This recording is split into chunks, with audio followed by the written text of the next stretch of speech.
انا زيزو ده لو طلب من جمهور الزمالك ان احنا ندفع له من جيبه قسما بالله انا ما بكذب، احنا هنديله كل مرتبنا وهنديله كل جنيه داخل في جيبنا ليه هو مخصوص عشان خاطر يجدد في نادي الزمالك.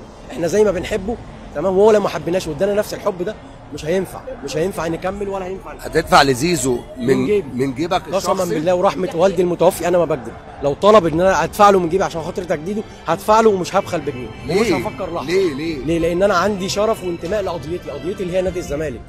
انا لو جبت اي حد من الشارع وجاب او عنده انتماء للزمالك بدل زيزو ولعب وهيديني، انا هشيل شبشبه على دماغي من فوق.